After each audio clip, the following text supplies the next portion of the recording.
Good morning to all of you. आज अब हम लोग क्लास 9 का वर्क एनर्जी पावर का अगला टॉपिक देखेंगे। ठीक है, हम लोग इसके पहले वाले वीडियो में एनर्जी तक का टॉपिक देख लिए हैं। ठीक, आज अब हम लोग उसके बाद का नेक्स्ट टॉपिक देखेंगे। इसके बाद का नेक्स्ट टॉपिक है पोटेंशियल एनर्जी। ठीक, और पोटेंशियल एनर्जी क्या है? तो पोटेंशियल एनर्जी मतलब energy stored in a body, energy stored in a body due to its position at rest or change in shape and size। ठीक है, कोई भी बॉडी के अंदर जो एनर्जी स्टोर होता है उसको रेस्ट में रखने के कारण या उसके शेप साइज में चेंज कर देने के कारण वो जो एनर्जी कहलाता है उसको क्या कहते हैं? Potential energy. अब पोटेंशियल एनर्जी को हम लोग रिप्रेजेंट कैसे करते हैं? पोटेंशियल एनर्जी तो ऐसे भी ई भी लिखा जा सकता है और यू भी लिखते हैं। ठीक है, यू मतलब पोटेंशियल एनर्जी। अब पोटेंशियल एनर्जी जो है वो कितने टाइप्स का है? 2 टाइप्स का। Potential energy are of 2 types. कौन कौन सा है? एक होता है ग्रेविटेशनल पोटेंशियल एनर्जी और एक होता है इलास्टिक पोटेंशियल एनर्जी। ठीक है, ग्रेविटेशनल पोटेंशियल एनर्जी और इलास्टिक पोटेंशियल एनर्जी। अब इसके बारे में हम लोग देखेंगे। तो gravitational potential energy, gravitational potential energy और फिर एक क्या है? Elastic potential energy. ठीक है, चलिए देखते हैं ग्रेविटेशनल पोटेंशियल एनर्जी क्या है। The energy in a body due to the energy in a body due to its position at rest lying above the ground। ठीक है, मतलब जमीन से किसी भी चीज को ऊपर हो जाने पे और वो रेस्ट में हो। जैसे घर के ऊपर मान लीजिए छत पे बिल्डिंग रखा, घर के बिल्डिंग मतलब बिल्डिंग के ऊपर क्या होता है कि पानी का टंकी रखा होता है और उसके ऊपर पानी भरा रहता है। तो वो पानी का टंकी का क्या होता है कि लोकेशन जो है उसका पोजीशन कहाँ है? अबव द ग्राउंड, लेकिन वो रेस्ट में। तो उस कंडीशन में जो एनर्जी स्टोर होगा उसको क्या कहेंगे? Gravitational potential energy. मान लेते हैं ये क्या है? बिल्डिंग है। ठीक, ये बिल्डिंग है और यहाँ पर पानी का टंकी रखा है। इसको क्या कहेंगे? Water tank. ये वाटर टैंक में जो स्टोर्ड एनर्जी होगा इसको क्या कहेंगे? ग्रेविटेशनल पोटेंशियल एनर्जी, क्योंकि ये ग्राउंड से क्या है? ग्राउंड से ऊपर है और रेस्ट में है, इसलिए इस तरह की एनर्जी को क्या कहेंगे हम लोग? Gravitational potential energy. मान लेते हैं अभी हम लोग किसी घर के छत पे खड़े हैं एकदम, तो हम लोगों का भी लोकेशन क्या है? ग्राउंड से ऊपर और रेस्ट में चुपचाप चेयर में बैठे हैं। तो उस कंडीशन में जो एनर्जी स्टोर्ड होगा हम लोग की बॉडी में उसको क्या कहेंगे? Gravitational potential energy. ठीक, अब इसके बाद देखते हैं elastic potential energy. The energy stored in a body, the energy stored in a body due to the energy stored in a body due to its change in position और configuration। configuration का मतलब क्या होता है? arrangement of molecules and atoms। ठीक है, arrangement of atoms and molecules. किसी भी बॉडी के अंदर जो उसके अरेंजमेंट होता है मॉलिक्यूल्स और एटम का, उसके अरेंजमेंट के मॉलिक्यूल्स को हम लोग मतलब उसके मॉलिक्यूल्स और एटम्स के अरेंजमेंट को क्या कहते हैं? कॉन्फ़िगरेशन। ठीक, अब जैसे कि कोई भी बॉडी मान लेते हैं कि इस तरह से, जिसके ऊपर हम लोग फोर्स लगा दिए और ये बॉडी हो गया ऐसे चेंज हो गया। ठीक, इस कंडीशन में जो चेंज आ रहा है, change in shape size, change in shape and size. Shape और साइज में जो एनर्जी चेंज होता है उसको हम लोग क्या कहते हैं, इलास्टिक पोटेंशियल एनर्जी। इसका एग्जांपल क्या होगा, इसका हम लोग एग्जांपल क्या लिख सकते हैं, स्ट्रेस्ड रबर बैंड। ठीक है, रबर बैंड को जब स्ट्रेच कर देते हैं तो उसका शेप साइज चेंज हो जाता है और उसके अंदर जो एनर्जी स्टोर होता है उस एनर्जी को क्या कहते हैं हम लोग, इलास्टिक पोटेंशियल एनर्जी। दूसरा एग्जांपल क्या लिख सकते हैं, कॉम्प्रेस्ड और स्ट्रेस्ड स्प्रिंग। ठीक है, कॉम्प्रेस्ड स्ट्रेस्ड स्प्रिंग। जो स्प्रिंग को हम लोग कंप्रेस कर देते हैं या एक स्ट्रेच कर देते हैं, खींच देते हैं या दबा देते हैं, या बाइक का जो शॉकर है वो अपना गड्ढे में जाने के बाद शेप साइज चेंज करता है, उस कंडीशन में जो एनर्जी स्टोर होगा उसमें कौन सा कहेंगे, इलास्टिक पोटेंशियल एनर्जी। इसका एग्जांपल क्या लिखेंगे, water tank kept on the roof of the building. ठीक है, बिल्डिंग के ऊपर वाटर टैंक रखा है, वो कौन सा एनर्जी स्टोर होगा, ग्रेविटेशनल पोटेंशियल एनर्जी। ठीक है, दो तरह की एनर्जी, ग्रेविटेशनल पोटेंशियल एनर्जी और इलास्टिक पोटेंशियल एनर्जी। ये किसका टाइप्स है, पोटेंशियल एनर्जी का। ठीक है,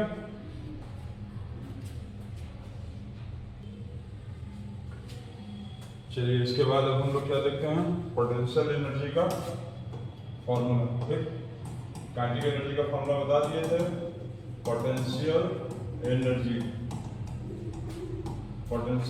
का हम लोग को फॉर्मूला देखना है। ठीक, तो potential energy is equal to क्या होगा, वर्क डन। तो वर्क डन का फॉर्मूला क्या होता है, फोर्स इनटू डिस्टेंस। और फोर्स को क्या लिख सकते हैं, mass into acceleration into distance. दूसरी चीज हम कभी बोले थे, हम बताए थे ना कि कोई भी चीज अप एंड डाउन यदि चलता है, अप एंड डाउन यदि चलेगा कोई भी चीज, तो ए किससे रिप्लेस होगा, जी से। Acceleration is replaced by acceleration due to gravity and S is replaced by height. ठीक, एस जो डिस्टेंस है वो हाइट बन जाएगा। तो यहाँ पर m इंटू ए की जगह जी, एस की जगह h, तो m is equal work done is equal to mgs। और यही इसका क्या आएगा, पोटेंशियल एनर्जी। पोटेंशियल एनर्जी का फॉर्मूला आया mgh। इसका एसआई यूनिट भी, क्योंकि ये एनर्जी है तो एसआई यूनिट क्या होगा, इसका जूल होगा, और सीजीएस यूनिट क्या होगा, इज अर्ज। ठीक है, ये हम फिर एक बार बता कर रहे हैं, SI unit of energy is joule और CGS unit of energy is erg. और 1 जूल में कितना 10 की पावर कितना होता है, 10 की पावर 7 अर्ज। ठीक है, ये रिलेशन बताया गया था। चलिए ठीक,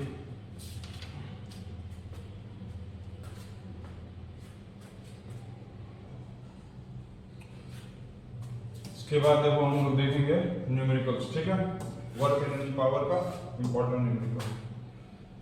पहले क्या दिया हुआ है, if the acceleration due to gravity is 10 metre per second square, जी का वैल्यू क्या है, जी का वैल्यू दिया हुआ है 10 मीटर पर सेकंड स्क्वायर। ठीक, और मास कितना है 1 kg और हाइट कितना है 5 मीटर। तो इसमें फाइंड क्या करना है, पोटेंशियल एनर्जी। ठीक है, what will be the potential energy. अभी पोटेंशियल एनर्जी का फॉर्मूला हम क्या बताएं, m इंटू जी इंटू एच। वैल्यू बैठाओ, मास कितना है 1 kg, जी का वैल्यू कितना है 10 मीटर पर सेकंड स्क्वायर। जी का वैल्यू 10 होगा, या तो नहीं दिया, यदि 10 दिया है तो ठीक है, यदि कुछ भी नहीं दिया रहेगा तो क्या लेंगे 9.8 मीटर पर सेकंड स्क्वायर। ठीक है, और एच का वैल्यू क्या होगा 5 मीटर, मल्टीप्लाई कर दो 5 × 15 और पोटेंशियल एनर्जी का यूनिट क्या होगा, जूल। ठीक, ये आ गया। ठीक है, चलिए इसके बाद नेक्स्ट क्वेश्चन क्या है, a bag of wheat weighs 200 kg। ठीक, एक मास दिया हुआ है 200 kg है, वो गेहूं भरा है, व्हीट भरा है, उसमें दिया हुआ है 200 kg। तो व्हाट हाइट इसमें पूछा है, व्हाट हाइट में तो पूछा है, रेफ show that its potential energy may be 9800। Potential energy कितना दिया 9800 जूल, और जी का वैल्यू कितना है 9.8 metre per second square. Potential energy का फॉर्मूला क्या होता है, m इंटू जी इंटू h। पोटेंशियल एनर्जी 9800 दिया है, ठीक है। उसके बाद मास कितना दिया है 200, g का वैल्यू 9.8, h हमको फाइंड आउट करना है। ये पॉइंट हटाएंगे 0, ये 0 0 खत्म, ठीक है। ये 98 खत्म हो गया, ये डबल 0 और 25 का 100 क्या आया, height is equal to 5 metre, ठीक है। ये 9 पॉइंट हटाएंगे 0, ये 0 0 कैंसिल हुआ, उसके बाद 98 98 1 और डबल 0, तो 25 का 100 5 मीटर हो गया, ठीक है। तो इसमें यही है, कभी हाइट पूछेगा, कभी पोटेंशियल एनर्जी और कभी मास का वैल्यू पूछेगा, ठीक। नेक्स्ट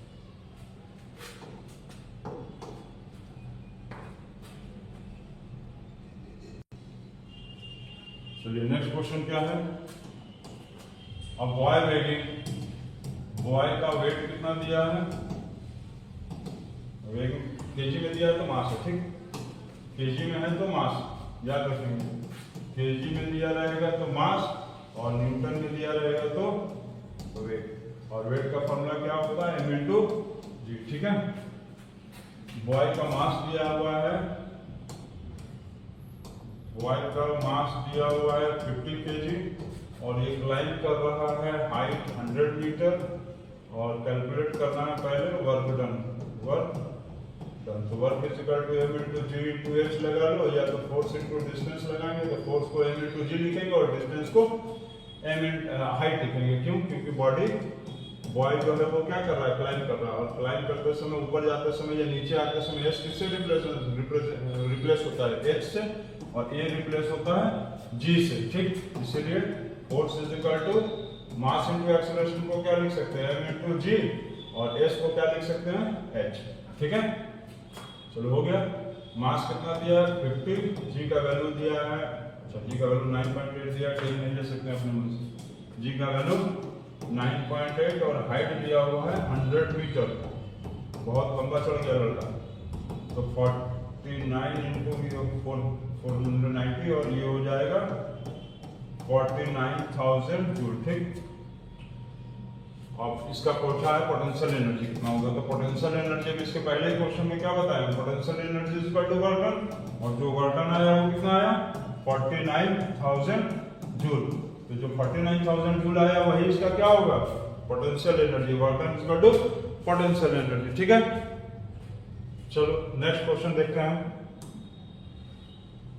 नेक्स्ट क्वेश्चन दिया है टू बॉडीज ऑफ मासेस दिया हुआ ए, अच्छा टू बॉडीज है, ये बॉडी ए और ये बॉडी बी, दोनों का लिखा हुआ है कि इक्वल मास, इसका मास कितना है m और इसका भी मास कितना दिया हुआ है m, ठीक। इसका हाइट दिया हुआ है h और इसका हाइट कितना दिया हुआ है, इसका हाइट 2h।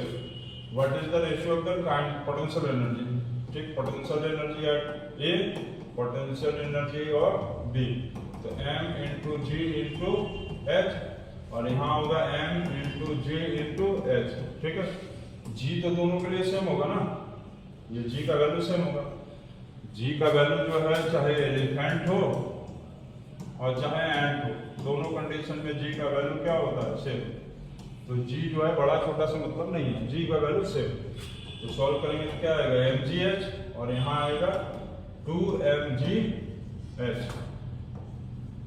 अब रेशियो पूछा है, रेशियो ऑफ पोटेंशियल एनर्जी, तो potential energy of A divided by potential energy of B, mgh divided by 2mgh, खत्म। तो क्या आया 1/2 इज इक्वल टू 1:2 आ गया रेशियो, ठीक है। जितना मास और हाइट का आएगा रेशियो वही उसका होगा पोटेंशियल एनर्जी का, ठीक है, ठीक है ना। चलिए नेक्स्ट क्वेश्चन देखते हैं। अच्छा ये क्या दिया हुआ है, मैन वेट्स 50 kg, ठीक, climbs up a height of 20 metre with a speed of 5 metre per second, calculate the ratio of potential energy kinetic energy. तो सिंपल क्वेश्चन है, सबसे पहले पोटेंशियल एनर्जी निकालो। गिवन क्या क्या है, मास कितना है 50 kg, हाइट कितना दिया है 20 मीटर और स्पीड दिया हुआ है 5 मीटर पर सेकेंड। मान लो भी है, यू नहीं लिखेंगे क्योंकि मान लो बॉडी रेस्ट में था और वो चलना शुरू किया, उसके बाद उसका स्पीड हो गया 5 मीटर पर सेकेंड। तो potential energy is equal to क्या फॉर्मूला लगाएंगे, m इंटू जी इंटू एच, ठीक है ना, m इंटू जी into h, g into H. तो मास कितना दिया है, मास ऑफ 50, जी का वैल्यू 10 दिया हुआ है और एच का वैल्यू 20 दिया हुआ है। तो 10 और ये तो 10,000 जूल्स आ गया पोटेंशियल एनर्जी, ठीक है। अब काइनेटिक एनर्जी का फॉर्मूला क्या होता है, हाफ एम वी स्क्वायर। तो हाफ इनटू मास कितना है 50 और वेलोसिटी कितना दिया 5 का स्क्वायर, ये हो गया 25। तो 25 इंटू 25 कितना होगा 625, ठीक है। अब कहा था ratio of potential energy and kinetic energy. तो potential energy divided by kinetic energy, potential energy आया 10,000 और काइनेटिक एनर्जी आया 625। 5 से काटेंगे ये 25 से तो 400, ये 25 जा, ठीक, और ये फिर हो गया 16/1, तो 16:1 आएगा इसका, ठीक। बाई चांस मान लो इस क्वेश्चन में कह देगा कि find the total energy in a body, body में टोटल एनर्जी कितना था। तो total energy is equal to potential energy plus kinetic energy, जिसको हम लोग कहते हैं मैकेनिकल एनर्जी, ठीक है। Total energy is also called as mechanical energy. Total energy को मैकेनिकल एनर्जी भी कहते हैं। मैकेनिकल एनर्जी निकालने के लिए क्या करेंगे, काइनेटिक एनर्जी और पोटेंशियल एनर्जी को ऐड कर देंगे। तो पोटेंशियल एनर्जी आया था 10,000 प्लस काइनेटिक एनर्जी आया 625, ठीक है। उसके बाद ये हो जाएगा 10,000 मतलब 625, ये जो आएगा इसका क्या आएगा टोटल एनर्जी, ठीक। तो उसके बाद देखते हैं नेक्स्ट क्वेश्चन। अच्छा नेक्स्ट क्वेश्चन नहीं है, तो चलिए आप इसको प्रैक्टिस करिए। एक सब पावर, पावर मतलब क्या होता है, किसी भी इंसान के अंदर क्या पावर है, कितना ताकत है। तो पावर इज इक्वल टू होता है, power is equal to work done divided by time. मतलब rate of doing work is called as power. मतलब कितना काम कितने समय में कर सकता है, कोई भी आदमी कितना काम कितने समय में कर सकता है, ठीक। क्योंकि पावर जो है वो क्या है, directly proportional to work done. ज्यादा वर्क डन करेगा तो पावर भी क्या होगा, ज्यादा होगा। वर्क डन ज्यादा, पावर भी ज्यादा। लेकिन पावर जो है वो किसके है, इनवर्सली प्रोपोर्शनल टू टाइम। इसका मतलब पावर यदि ज्यादा है तो इसका मतलब कम समय में काम किया होगा, और पावर यदि कम है तो इसका मतलब जो है वो बहुत, पावर कम का मतलब बहुत ज्यादा समय लेके काम को किया होगा, ठीक है। पावर ज्यादा वर्क डन ज्यादा, पावर ज्यादा तो वर्क डन कम होगा, क्योंकि ये इसका डायरेक्टली और ये इसका इनवर्सली प्रोपोर्शनल है, ठीक है। ये तो हो गया पावर के बारे में। डेफिनेशन हो गया rate of doing work is called as power. Rate का मतलब एक चीज याद रखिए आप फिजिक्स में किसी भी चीज के, किसी भी क्वांटिटी को क्या करना है, टाइम से डिवाइड करना। फिजिक्स में तो रेट का मतलब होता है किसी भी क्वांटिटी को टाइम से डिवाइड करने के लिए कहेगा तो उसको रेट कहेंगे। इसमें किसको डिवाइड कर रहा है, वर्क को टाइम से डिवाइड करना, ठीक। चलिए इसके बाद देखते हैं यूनिट्स ऑफ पावर। तो यूनिट्स ऑफ पावर का मतलब क्या है, तो पहला इसका यूनिट है वाट। ऐसा यूनिट क्या है, ऐसा यूनिट ऑफ पावर इज, ऐसा unit of power is what होता है, ठीक, वाट। तो पावर इज इक्वल टू क्या होगा, तो वर्क बाय टाइम। तो हम लोग लिख सकते हैं 1 joule divided by 1 second equal to 1 watt. कभी कभी डिफाइंड 1 वाट आता है, तो डिफाइंड 1 वाट। 1 वाट क्या है, तो 1 वाट को कैसे डिफाइन करेंगे, 1 joule of work done in 1 second, ठीक है। तो 1 watt power is defined as 1 watt power is defined as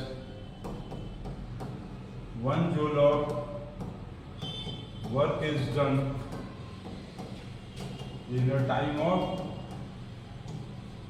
1 second, ठीक है।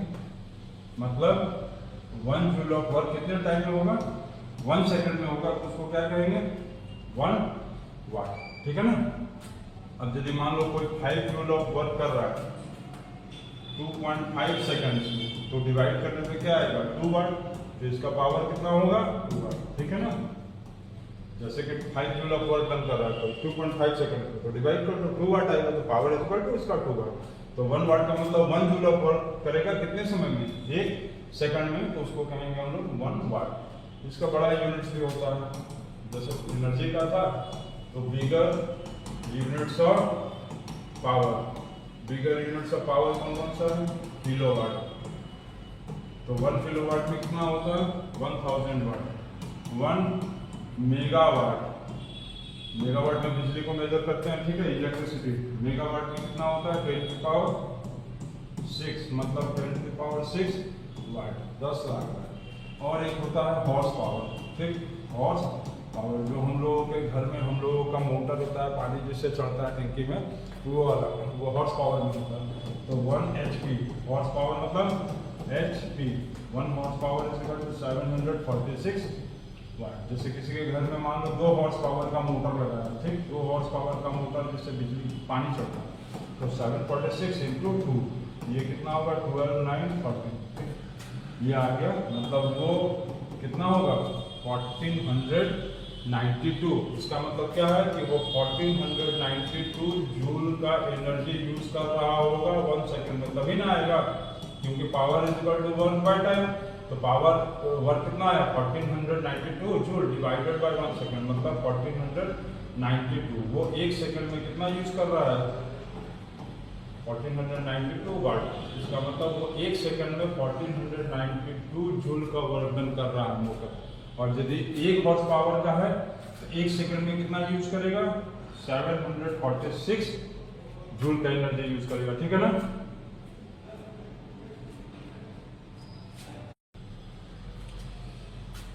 चलिए इसके बाद देखते हैं और एक चीज पावर से रिलेटेड। पावर जो है वो क्या है? एक स्केलर क्वांटिटी है। स्केलर क्वांटिटी का मतलब हैज मैग्नीट्यूड, मैग्नीट्यूड का मतलब न्यूमेरिकल वैल्यू तो है बट हैज नो डायरेक्शन। जो स्केलर क्वांटिटी होता है उसके अंदर मैग्नीट्यूड होता है लेकिन डायरेक्शन नहीं होता है। ऐसा क्यों है? क्योंकि power is equal to work by time. तो वर्क का मतलब होता है एनर्जी बाय टाइम, ठीक, लिख सकते हैं ऐसे। और एनर्जी भी क्या है? स्केलर क्वांटिटी है, क्योंकि ये भी वही चीज है। मतलब मैग्नीट्यूड तो है इसके अंदर, मैग्नीट्यूड है लेकिन इसके अंदर डायरेक्शन नहीं है, क्योंकि यदि हम ही लोग अपने बॉडी में देखेंगे, हम लोग के अंदर एनर्जी है, यहाँ है, यहाँ है, यहाँ है, हाथ में, फिंगर में, लेग्स में, हर जगह। एग्जैक्टली नहीं बता सकते हैं कि उसका डायरेक्शन क्या है, तो एनर्जी का डायरेक्शन नहीं होता है लेकिन मैग्नीट्यूड होता है। और मैग्नीट्यूड का मतलब न्यूमेरिकल वैल्यू। तो जो पावर होगा वो क्या होगा? Scalar quantity. क्यों? क्योंकि ये डिपेंड किस पे करता है? एनर्जी पे, और एनर्जी खुद जो है वो स्केलर क्वांटिटी है, इसलिए पावर भी स्केलर क्वांटिटी हो गया, ठीक है। चलिए अब हम लोग इसमें टॉपिक हो गया पावर। अब इससे हम लोग रिलेटेड न्यूमेरिकल्स पे ध्यान देखते हैं, ठीक है।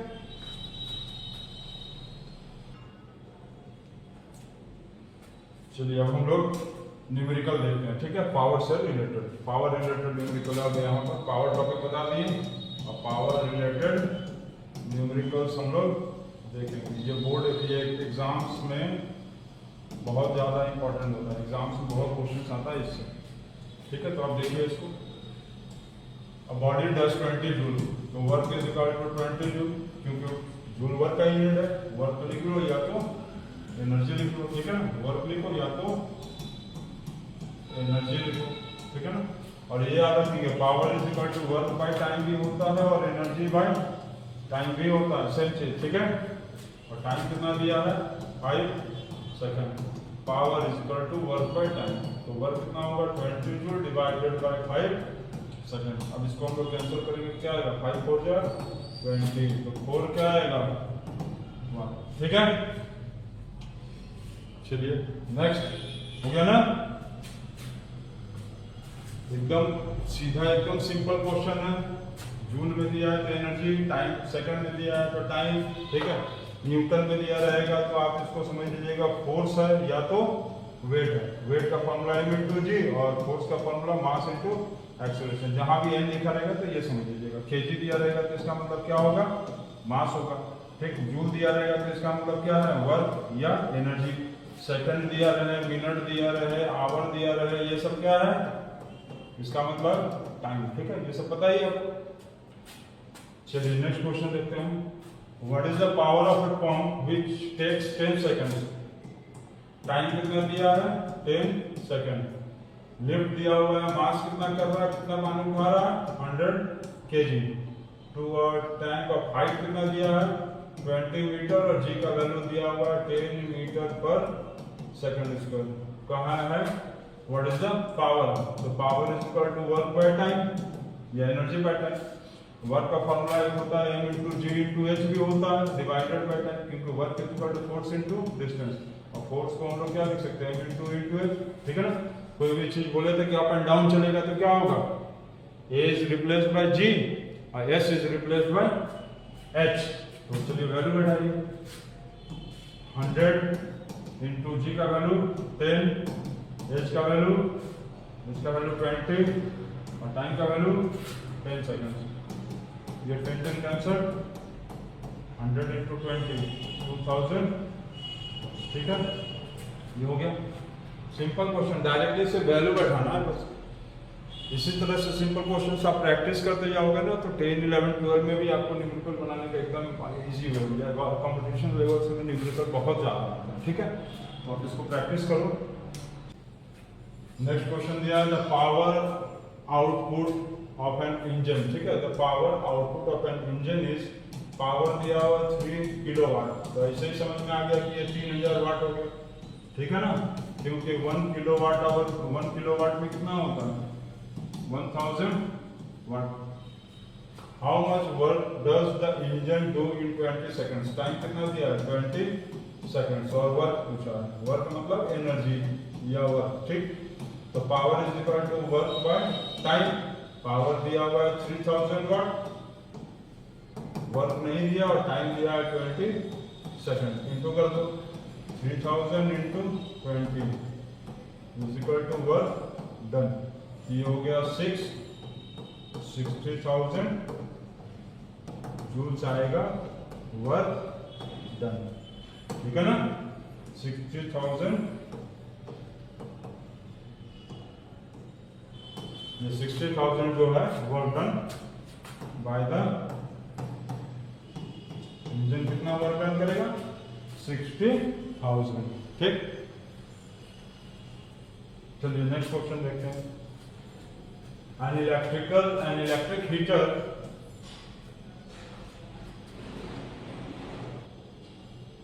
चलिए नेक्स्ट क्वेश्चन देखते हैं। An electric heater uses 600 kilo joule of electrical energy in 5 minutes. Kilo joule दिया हुआ है, ये एनर्जी का यूनिट है। Energy is equal to 600 kilo joules. इसको हम लोग कन्वर्ट कर सकते हैं जूल में। ये हो गया इतना जूल, ठीक है, मतलब 6 लाख जूल। टाइम कितना दिया हुआ है, 5 मिनट। सेकंड में बदल लो इसको तो 5 इंटू 60 हो गया 300 सेकंड्स। पावर का है, power is equal to work by time या तो एनर्जी बाय टाइम, ठीक। एनर्जी बाय टाइम यूज कर लो। एनर्जी दिया हुआ है डिवाइडेड बाय 300, टाइम भी दिया हुआ है 300 सेकंड्स। तो ये और ये कट जाएगा 2 बार में, तो ये आएगा 2000 वाट लिख लो। या तो 1 किलोवाट में कितना वाट बताए थे, 1 किलोवाट में 1000 वाट होता है ना, तो इसको तुम 2000 डिवाइडेड बाय 1000 से डिवाइड करो, कितना आएगा 2 किलो वाट, ठीक। 2 किलो वाट हो गया, 2 kilo what is the answer, ठीक है। पावर रेटिंग कितना आया 2000, सॉरी कितना आया 2000 वाट आया या और 2 किलोवाट कुछ भी लिख सकते हैं, ठीक। आप लोग इतना न्यूमेरिकल बनाने के बाद तो प्रैक्टिस हो ही गया होगा वर्क एनर्जी पावर पे। चलिए देखते हैं और है। अच्छा और एक क्वेश्चन है लग रहा है, इसके बाद भी है क्या, देखें नहीं, लास्ट क्वेश्चन। चलिए लास्ट क्वेश्चन अब देखें। A car weighs 2000 newton. Weighs का मतलब ये क्या दिया हुआ है, वेट, क्योंकि न्यूटन दिया है। कार है और कार का वेट दिया है 2000 newton. Climbs up a hill at a steady speed of 8 metre per second. किस स्पीड से चल रहा है, 8 मीटर पर सेकंड की स्पीड से चल रहा है। हाइट कितना गेन कर रहा है, 120 मीटर, और कितने टाइम में कर रहा है, 100 मीटर सेकंड्स में, 100 सेकंड्स में। ये सब दे दिया। अब आपको कहा है कि वर्क निकालना है, तो वर्क कैसे निकालेंगे,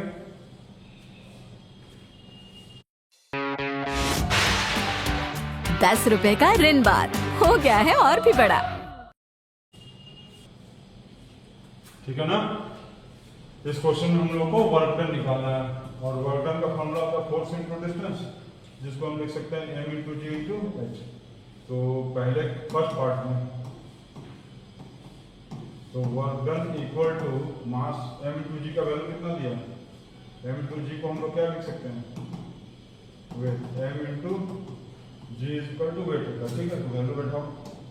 वेट दिया हुआ है 2000 न्यूटन और हाइट दे दिया हुआ है 120 मीटर। ये हो गया 24 जूल। इसको हम लोग किलो जूल में चेंज करेंगे तो डिवाइडेड बाय 1000,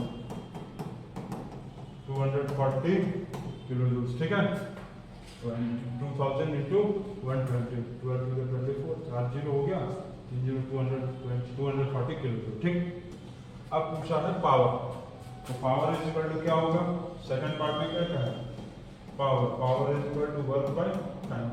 हमारा वर्क आया 240 kilo joule divided by time कितना दिया है, 100 सेकंड्स। तो ये आएगा 2.4 किलो जूल है तो किलोवाट में आएगा।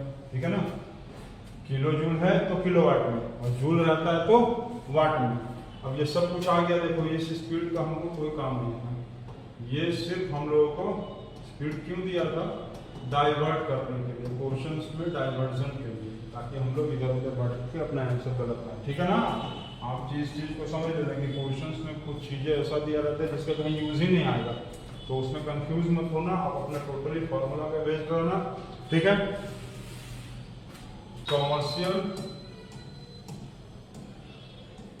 Commercial unit of electrical energy.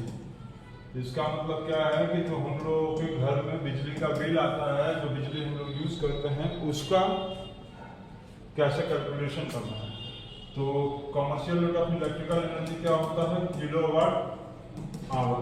ठीक है, कैसे होता है, देखो एनर्जी इज इक्वल टू क्या होगा, पावर इनटू टाइम। क्यों, क्योंकि प्रीवियस वीडियो हम लोग क्या देखे प्रीवियस क्लास में, power is equal to energy by time.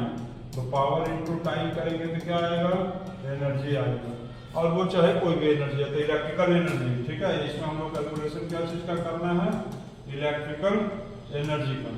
तो electrical energy equal to power into time. Power क्या हो गया 1 किलोवाट, टाइम क्या हो गया 1 आवर। ठीक है, तो ये आ गया 1 किलोवाट आवर। ठीक, अब इसमें एक चीज ये होता है कि relationship between kilowatt hour and joule. Relationship between kilowatt hour joule, kilowatt hour को जूल में कन्वर्ट करना है।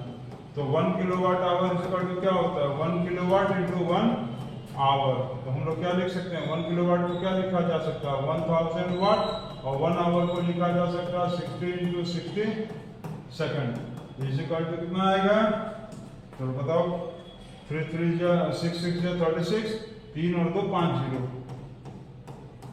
ये आ गया हम लोगों का 3.6 इंटू 1 2 3 4 5 6 10 टू पावर 6 जूल आएगा। ठीक, तो हम लोग क्या लिख सकते हैं, 1 kilowatt hour is equal to 3.6 into 10 to power 6 joule लिखा जा सकता है, और 1 kilowatt hour is equal to 3.6 into 10 to power 3 kilo joule लिख सकते हैं। ठीक है, क्योंकि 1 किलो जूल का मतलब होता है 1000 जूल। तो 1 kilowatt hour is equal to 3.6 into 10 power 6 joule, या 1 kilowatt hour is equal to 3.6 into 10 power 3 kilo joule आएगा। ठीक है,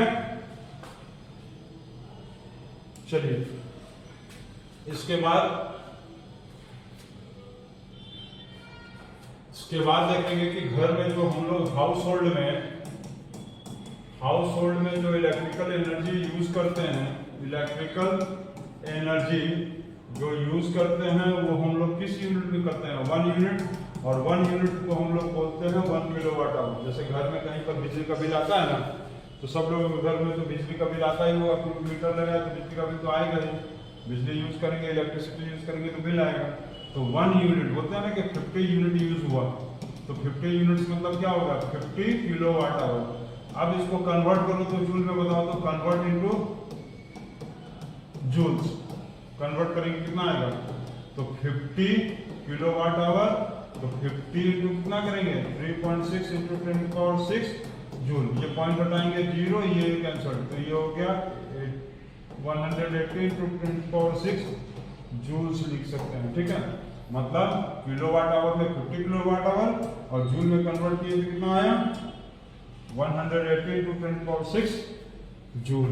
ठीक है ना, तो हम लोग यदि एनर्जी यूज करेंगे, एनर्जी सिर्फ एनर्जी, तो एनर्जी किसमें होगा, जूल्स में। ठीक, लेकिन यदि यही कहेंगे हम लोग कि इलेक्ट्रिकल एनर्जी के बारे में बात करेंगे, तो वो इलेक्ट्रिकल एनर्जी कौन से यूनिट में होगा, किलोवाट आवर में, क्योंकि एक यूनिट का मतलब 1 किलोवाट आवर। ठीक है ना, चलिए इसके बाद अब हम लोग न्यूमेरिकल देखते हैं इसका।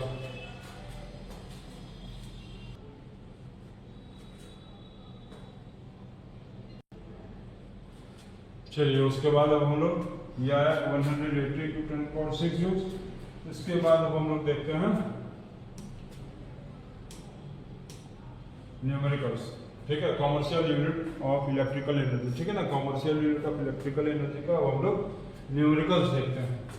क्या दिया हुआ है पहला क्वेश्चन, और रेडियो सेट दिया है 60 वाट, मतलब पावर दिया हुआ है इसका 60 वाट है, और ये कितनी देर तक के लिए चल रहा है, टाइम दिया हुआ है 50 आवर्स तक के लिए चला रहा है, और हाउ मेनी यूनिट्स। ठीक है, अभी हम बताए ना 1 किलोवाट आवर को क्या कहेंगे, 1 यूनिट कहेंगे। ठीक है, तो हाउ मेनी यूनिट्स का है, मतलब आपको kWh फाइंड आउट करना है। तो kWh किसका यूनिट है, एनर्जी का नहीं है, इलेक्ट्रिकल एनर्जी का है।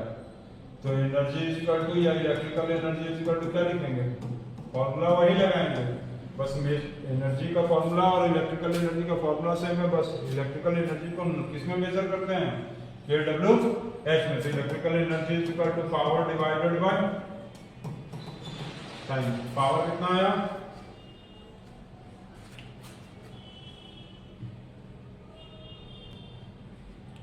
ठीक है। अब हम लोग क्या करेंगे, इलेक्ट्रिकल एनर्जी, तो electrical energy is equal to formula क्या होगा, power is equal to energy by time.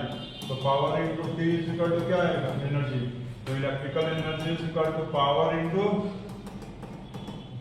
Time. Power कितना है 60 वाट, 60 वाट, टाइम कितना है 50 आवर।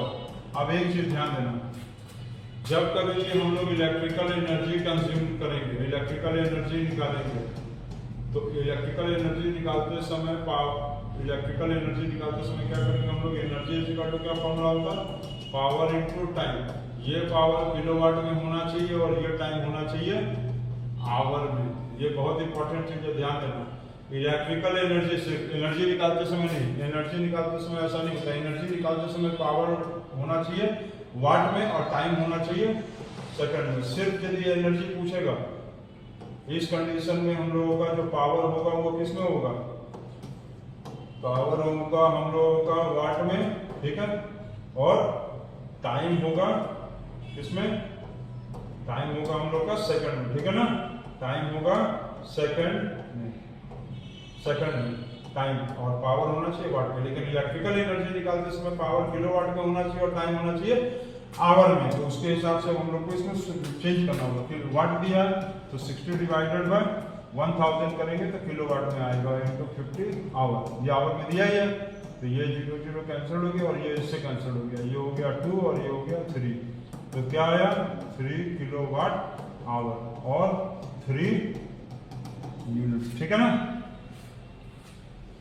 चलिए ये बहुत इंपॉर्टेंट है जो हम बताए, इलेक्ट्रिकल एनर्जी निकालते समय पावर किलोवाट और टाइम आवर में होना चाहिए, एनर्जी निकालते समय पावर वाट में और टाइम सेकंड में होना चाहिए, ठीक है। चलिए नेक्स्ट क्वेश्चन देखते हैं। A family uses 250 units, 250 units का मतलब इसका क्या वैल्यू दिया हुआ है, ये दिया है इलेक्ट्रिकल एनर्जी, इलेक्ट्रिकल एनर्जी दिया है 250 यूनिट, इसको हम लोग क्या लिख सकते हैं 250 किलोवाट आवर में लिख सकते हैं। During the month calculate the electrical energy in joule, बहुत इजी क्वेश्चन है। तो 1 kilowatt hour is equal to कितना बताया था 3.6 × 10⁶ जूल। अब कन्वर्ट कर दीजिए तो 250 किलोवाट आवर में कितना जूल होगा, तो 250 × 3.6 × 10⁶ जूल। अब ये पॉइंट हटाएंगे 0, ये 0 0 कैंसिल हो गया 72 और ये हो गया 900 × 10⁶ जूल। इसको ऐसे भी लिख सकते हैं 9 × 10⁻1 2 इसमें जोड़ दो 6 और प्लस 2 तो 9 × 10⁸ जूल आ गया, ठीक है ना। ये रिलेशन हम बताए हैं कि 1 kilowatt hour is equal to 10⁻6 joule कैसे आया, ठीक है ना। चलिए थोड़ा क्वेश्चन लग रहा है। In a home various electrical appliances are used, अलग अलग इलेक्ट्रिकल अप्लायंसेस यूज हो रहा है, ठीक है। सबसे पहले क्या यूज कर रहा है, यहाँ पर 2 बल्ब यूज किया, 5 पंखा यूज किया, 1 फ्रिज यूज किया और 1 इलेक्ट्रिक आयरन यूज कर रहा है। आपको पूछा है कि calculate the cost of electricity at the rate of ₹5 per unit in a month. आपको 1 महीने का बिजली का बिल निकालना है 5 रुपया पर यूनिट के हिसाब से, पर यूनिट का मतलब पर किलोवाट आवर के हिसाब से। 1 किलोवाट आवर का 1 किलोवाट आवर का कितना यूज कर रहा है, कितना ले रहा है 5 रुपये। इसी तरह से हम लोगों का घर का बिजली का बिल बनकर आता है। चलिए देखते हैं, एकदम सिंपल क्वेश्चन है, थोड़ा बड़ा है बस खाली। सबसे पहले क्या है 2 बल्ब्स, तो energy is equal to power into time, ठीक है। कौन सा एनर्जी है, इलेक्ट्रिकल एनर्जी। तो पावर कितना दिया 100 डिवाइडेड बाय क्या करना पड़ेगा 1000, क्योंकि वाट में है और हमको कन्वर्ट करना पड़ेगा किलोवाट, और ये तो आवर में दिया है 2। और दूसरा चीज यहाँ पर कितना बल्ब है 2 बल्ब है, तो 2 से इसका वैल्यू कर देंगे, ठीक है। पावर 100 डिवाइडेड बाय 1000 किलोवाट में होगा, टाइम 2 आवर दिया है और यहाँ पर 2 बल्ब है तो 2 से इंटू किए, तो ये 0 0 कैंसिल, ये 0 0 कैंसिल, 2 2 जो 4 और 4 बाय इसको क्या काटिए में देखिए ऐसे आसान पड़ेगा 2 2 जा 4 बाय 10 0.4 किलोवाट और चलो ये हो गया। अब इधर का निकालो, फर्स्ट हो गया, अब सेकंड क्या है 5 फैन है 5 फैन, तो फिर energy is equal to power into time, तो 5 fan 40 watt divided by 1000 kilowatt में इसको भी बदल देंगे और टाइम दिया है 10 आवर, ये 0 0 कैंसिल, ये 0 0 कैंसिल, चलो ये कट गया 5 2 10 2 किलोवाट आवर, इसका आ गया। थर्ड में क्या कहा है एक फ्रिज यूज कर रहा है, ठीक है, तो E is equal to P into T, ये भी किलोवाट में चेंज करना होगा, तो 500 डिवाइडेड बाय 1000 और टाइम कितना है 5 आवर्स। इसमें फ्रिज कितना है 1 है कि 2 है, 1 फ्रिज है, चलिए तो 1 से मल्टीप्लाई कर देंगे, ये 0 0 कैंसिल, ये हो गया 2, 5 बाय 2 का मतलब हो गया 2.5 किलोवाट आवर। फोर्थ में क्या दिया है एक इलेक्ट्रिक आयरन यूज कर रहा है 750 वाट का, ठीक है ना। इलेक्ट्रिक आयरन बहुत ज्यादा इलेक्ट्रिसिटी यूज करता है, हाई पावर रेटिंग इसको कहते हैं, जो ज्यादा इलेक्ट्रिसिटी यूज करेगा उसको क्या कहेंगे high power rating electrical appliances. तो एक इलेक्ट्रिक आयरन है 750 वाट, इसको भी डिवाइडेड बाय 1000 करेंगे किलोवाट में चेंज करने के लिए, और टाइम दिया हुआ है 2 घंटे के लिए यूज कर रहा है। दिन भर तो कोई इलेक्ट्रिक प्रेस नहीं ना करेगा, 2 ही घंटे के लिए पूरा कपड़ा आयरन हो गया करता, वो भी डेली कर रहा है, तो कितना ज्यादा कपड़ा था 3 4 2 3 by 2 is equal to 1.5 kilowatt hour आएगा, ठीक। अब इसके बाद क्या करेंगे हम लोग, इसके बाद दिया हुआ है टोटल एनर्जी कितना आ रहा है, टोटल इलेक्ट्रिकल एनर्जी इन 1 डे, एक दिन में कितना इलेक्ट्रिकल एनर्जी यूज हो रहा है। ये हो रहा है 0.4, ये हो रहा है 2, ये यूज हो रहा है 2.5 और ये यूज हो रहा है 1.5 किलोवाट आवर। अब इसको सॉल्व करो तो ये 4 to 6 6.4 किलोवाट आवर आ गया 1 डे में। तो 30 डेज में कितना होगा? 30 डेज क्यों? क्योंकि एक मंथ का पूछा है, ठीक पूछा था ना इन ए मंथ। तो 30 डेज के लिए 6.4 इंटू मतलब किलोवाट आवर इंटू 30, कुछ नहीं दिया मंथ मतलब 30। और नहीं तो कोई मंथ कहेगा, जैसे कि मान लेते हैं अक्टूबर मंथ कहता है, अक्टूबर मंथ कहेगा तो अक्टूबर मंथ में 31 डेज होगा तो 31 से मल्टीप्लाई करना, ठीक है। तो ये पॉइंट हट गया, ये 0 0 हो गया, तो 64 इंटू 3 192 192 यूनिट आया, और या तो इसको 192 किलोवाट आवर लिखा जा सकता है। अब क्या कहा है, ये हो गया है ना। चलिए इसके बाद क्या कहा है हम, इसके बाद क्या कहा है, कॉस्ट। तो cost of electrical energy, cost of electrical energy in a month. एक यूनिट का कॉस्ट कितना दिया? एक यूनिट मतलब 1 किलोवाट आवर का कॉस्ट दिया हुआ है ₹5 दिया है। तो अब कितना कॉस्ट है टोटल? 192 यूनिट। तो 192 इंटू 5, ये आएगा 5 to 10 कैरी 1 45 46 कैरी 4 और 960 रुपीज आपका मंथली बिल आया एक महीने का, इतना चीजों को चलाने से, ठीक है। समझ गए। सबसे पहले सेपरेट अलग अलग इलेक्ट्रिकल अप्लायंसेस का एनर्जी निकाल लेंगे, और इलेक्ट्रिकल एनर्जी निकाल रहे हैं तो उसमें ध्यान देंगे कि पावर किस में होना चाहिए, किलोवाट में, और टाइम किस में होना चाहिए, आवर में। सब निकाल देंगे और उसके बाद ऐड कर देंगे। और 1 यूनिट का मतलब क्या होता है? 1 किलोवाट आवर। फिर जितना आएगा 1 मंथ का 30 डेज मल्टीप्लाई करेंगे, कोई स्पेसिफाइड मंथ कहेगा, जैसे अक्टूबर है 31 का, फरवरी हो सकता है 28 या 29 का रहे, जनवरी 31 का होता है तो 31 से मल्टीप्लाई करेंगे, और मल्टीप्लाई करने के बाद जितना कॉस्ट कहा था एक यूनिट का 5 रुपए का है तो 5 रुपए से मल्टीप्लाई कर दिया, हम लोगों का आंसर आ गया 960 रुपीज। चलिए देखते हैं नेक्स्ट क्वेश्चन। अच्छा नेक्स्ट क्वेश्चन नहीं है, चलिए ये आपका यहाँ पर हो गया। आप लोगों से एक बहुत इंपॉर्टेंट चीज बात बताना चाह रहे हैं कि देखिए, आप लोग क्लास 9 को हम बार बार बोल रहे हैं कि बहुत अच्छे से करिए, आप लोग बहुत अच्छे से करिए, बहुत अच्छे से इसको प्रैक्टिस करिए। आप यदि चाहते हैं कि इस एक अच्छा फाउंडेशन तैयार करने के लिए, तो आप इसको अच्छे से रिवाइज करिए, प्रैक्टिस करिए, तभी जाकर आपका कुछ हो सकेगा, ठीक है।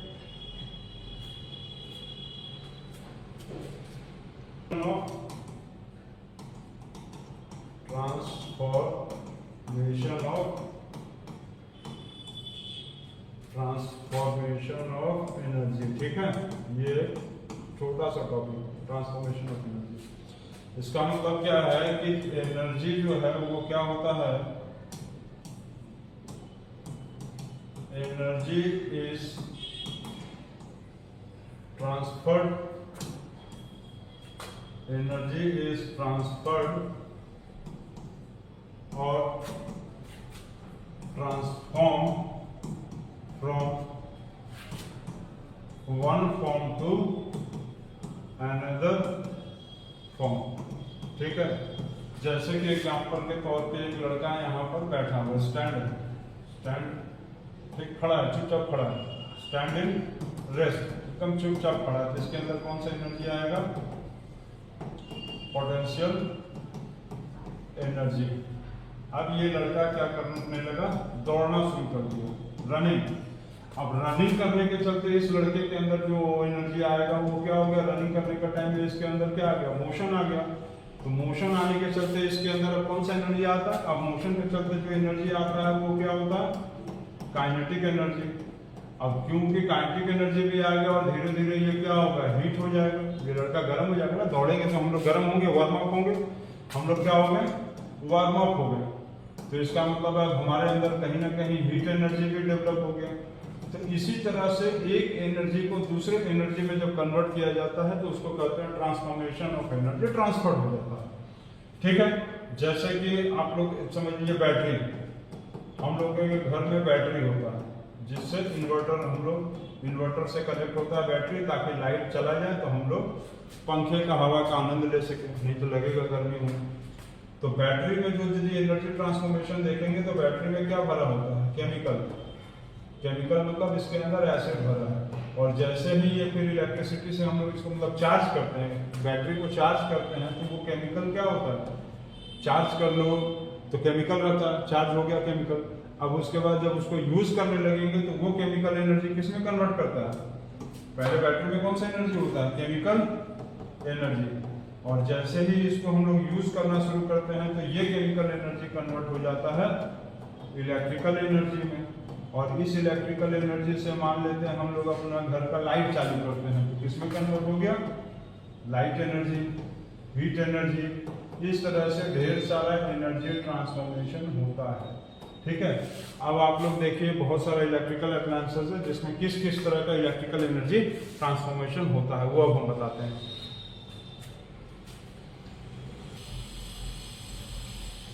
चलिए, ट्रांसफॉर्मेशन ऑफ एनर्जी हम लोग समझ गए हैं। अब इसके बाद देखते हैं कहाँ कहाँ क्या क्या एनर्जी ट्रांसफॉर्मेशन होता है। ठीक। तो सबसे पहले दिया है इलेक्ट्रिक वेरियस एनर्जी ट्रांसफॉर्मेशन, जैसे इलेक्ट्रिक मोटर। तो इलेक्ट्रिकल मोटर में क्या चीज कन्वर्ट होता है, इलेक्ट्रिसिटी यूज करता है और वो मैकेनिकल एनर्जी प्रोड्यूस कर देता है। मैकेनिकल एनर्जी, अच्छा ये याद रखेंगे जहाँ मैकेनिकल एनर्जी कहेगा वहाँ पोटेंशियल एनर्जी और काइनेटिक एनर्जी दोनों इन्वॉल्व है। ठीक। मैकेनिकल एनर्जी को हम लोग टोटल एनर्जी भी कहते हैं, और टोटल एनर्जी का मतलब होता है किसी भी बॉडी के अंदर मैकेनिकल और मतलब किसी भी बॉडी के अंदर पोटेंशियल और काइनेटिक एनर्जी का सम। जैसे इलेक्ट्रिकल मोटर है, उसमें इलेक्ट्रिसिटी सप्लाई करते हैं तो वो वहीं पर रहता है, लेकिन उसके अंदर का ब्लेड मूव करना शुरू कर देता है। तो रेस्ट में भी है, मोटर रेस्ट में है और उसके अंदर ब्लेड इसका मूव कर रहा है, तो पोटेंशियल और काइनेटिक दोनों हो गया, मतलब जिसको कहेंगे मैकेनिकल एनर्जी। सेकंड क्या दिया हुआ है, इलेक्ट्रिक आयरन। इलेक्ट्रिक आयरन में इलेक्ट्रिसिटी सप्लाई करेंगे तो क्या होगा, हीट प्रोड्यूस करेगा। ठीक है, गर्म हो जाता है इलेक्ट्रिक आयरन। थर्ड वाला क्या है, इलेक्ट्रिकल बल्ब। इलेक्ट्रिकल बल्ब में क्या करेंगे, इलेक्ट्रिसिटी सप्लाई करेंगे तो वो गर्म हो जाएगा, हीट भी होगा और वो लाइट भी प्रोड्यूस करेगा, लाइट प्रोड्यूस करेगा। ठीक है ना, जलेगा, लाइट जलेगा। देखिए इस तरह से, अभी देखिए अंधेरा हो गया, लाइट ज्यादा तेज हो गया, मतलब इलेक्ट्रिसिटी सप्लाई करेंगे यदि बल्ब में हम लोग, तो इलेक्ट्रिसिटी सप्लाई करने पे हीट हो जाता है, गर्म भी हो जाता है और इलेक्ट्रिक एनर्जी भी देता है। ठीक। दूसरा दिया रेडियो। रेडियो में क्या होता है, इलेक्ट्रिकल एनर्जी सप्लाई करते हैं तो काइनेटिक एनर्जी। काइनेटिक एनर्जी का मतलब क्या होता है कि वो फ्रीक्वेंसी पे काम करता है। 98.3 FM सब बोलते हैं ना, तो फ्रीक्वेंसी पे काम करता है। ठीक। किस पे काम करता है, फ्रीक्वेंसी। और फ्रीक्वेंसी का मतलब उसके अंदर मूवमेंट आएगा। ठीक है ना, तो वो काम किस पे करता है, फ्रीक्वेंसी पे, CY फ्रीक्वेंसी पे काम करता है। और वो फ्रीक्वेंसी कन्वर्ट किस में कर देता है, साउंड एनर्जी में। जैसे कि मान लो हम लोग ऐसे ऐसे करेंगे तो क्या होगा, साउंड प्रोड्यूस होगा। तो उसी तरह से हीटिंग करने पे, फ्रीक्वेंसी प्रोड्यूस करने पे क्या होता है, जैसे मच्छर फ्रीक्वेंसी प्रोड्यूस करता है तो साउंड प्रोड्यूस होता है। इसी तरह से फिर दिया हुआ है स्टीम इंजन। स्टीम इंजन क्या यूज करता है, हीट एनर्जी देते हैं। स्टीम इंजन में हम लोग क्या करते हैं, वेपर देते हैं ना, हॉट वेपर देते हैं, हॉट वेपर। तो हीट एनर्जी देते हैं जिसके कारण वो मोशन में आता है, काइनेटिक एनर्जी और मैकेनिकल एनर्जी में कन्वर्ट होता है। क्योंकि ट्रेन और प्लस काइनेटिक एनर्जी, इंजन है वो तो रेस्ट में है लेकिन उसके अंदर का पार्ट्स मोशन में आता है, तो मैकेनिकल एनर्जी।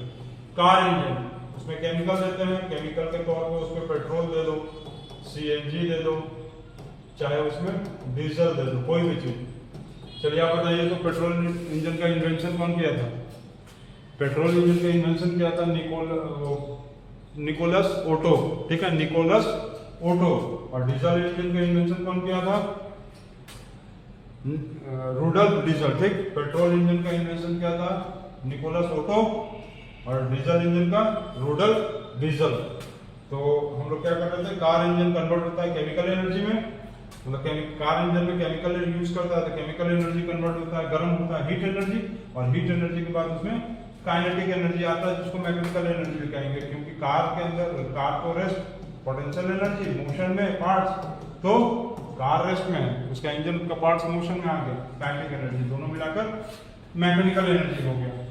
सेल और बैटरी में क्या होता है, सेल बैटरी। ठीक, एक जो बैटरी होता है एक सिंगल होता है सेल, उसको सेल कहेंगे। ढेर सारे सेल्स का जब जोड़ देंगे तो उसको क्या कहेंगे? Battery. Group of cells is called as battery. ठीक, इज कॉल्ड एज बैटरी। ढेर सारे सेल्स को जोड़ देंगे, जैसे ये एक सेल है, ये एक सेल है, ये एक सेल है, ये एक सेल है, इस पूरे चीज को क्या कहेंगे? बैटरी। और एक एक को रहेगा तो इसको क्या कहेंगे? सेल। सिंगल रहेगा तो सेल, और ढेर सारा एक साथ जोड़ देंगे तो group of cell is called as battery. ठीक है ना? एक सिंगल है तो इसको क्या कहेंगे हम लोग? सेल। और ढेर सारा रहेगा तो क्या कहेंगे? बैटरी। समझिए ना? ढेर सारे सेल्स को क्या कहेंगे? चलो, बैटरी। गैस स्टोव में क्या होता है? केमिकल देते हैं, ठीक, उसमें मान लेते हैं केरोसिन देते हैं, सीएनजी देते हैं, सीएनजी नहीं देंगे गैस स्टोव में, ठीक, एलपीजी देंगे या केरोसिन। स्टोव जो चूल्हा पहले यूज होता था, दादा दादी लोग यूज करते थे, ठीक है। गैस स्टोव में केमिकल देंगे और वो केमिकल एनर्जी किस में कन्वर्ट होगा? Heat energy. और हीट एनर्जी से वो लाइट एनर्जी भी प्रोड्यूस करता है, ठीक है। चलिए नेक्स्ट, सोलर वाटर हीटर में लाइट एनर्जी कन्वर्ट होता है। लाइट एनर्जी कहां से आता है? सन से। सन का लाइट यूज करता है सोलर वाटर हीटर। सन का लाइट एनर्जी कन्वर्ट होता है हीट एनर्जी, गर्म हो जाता है। सोलर सेल में वो भी किसका लाइट यूज करता है? सन का। तो सन का लाइट एनर्जी कन्वर्ट हो जाता है इलेक्ट्रिकल एनर्जी में, और इस इलेक्ट्रिकल एनर्जी से हम लोग चाहें तो कोई मशीन को चला सकते हैं, तो उसको क्या कहेंगे? मैकेनिकल एनर्जी में कन्वर्ट हो जाता है, ठीक है। मतलब सोलर सेल में क्या होगा? Light energy to electrical energy to mechanical energy. Hydroelectric power station क्या होता है? जहां पर हम लोग वाटर से इलेक्ट्रिसिटी प्रोड्यूस करते हैं, ठीक है। तो इसमें कौन सा कन्वर्सन होता है? हाइड्रोइलेक्ट्रिक पावर स्टेशन मतलब वाटर से इलेक्ट्रिसिटी प्रोड्यूस करना। तो जिस जगह पे वाटर से इलेक्ट्रिसिटी प्रोड्यूस होता है उस जगह को कहते हैं हाइड्रोइलेक्ट्रिक पावर स्टेशन, जिससे हम लोग के घर में बिजली आती है। तो सबसे पहले पानी क्या होता है? डैम में स्टोर्ड रहता है, डैम में भरा रहता है। तो पानी मतलब कि यदि एक बॉटल ले लो और उसको पानी, उस बॉटल को पूरा पानी से भर कर ढक्कन लगा के बंद कर दो, तो वो पानी एक बाउंडेड एरिया के अंदर आ गया, एक डब्बे के अंदर आ गया। इसका मतलब उसके अंदर कौन सा एनर्जी होगा? Potential energy. उसी तरह से डैम में पानी भरा रहता है, उसमें जो एनर्जी होता है उसको क्या कहते हैं हम लोग? Potential energy. अब उसके बाद हम लोग उसको क्या करते हैं? टरबाइन के ऊपर गिराते हैं हाई स्पीड से। टरबाइन के ऊपर हाई स्पीड से गिराते हैं, जिसके कारण उसके अंदर उस पानी में मोशन आ जाता है, और मोशन आने से क्या हो जाता है?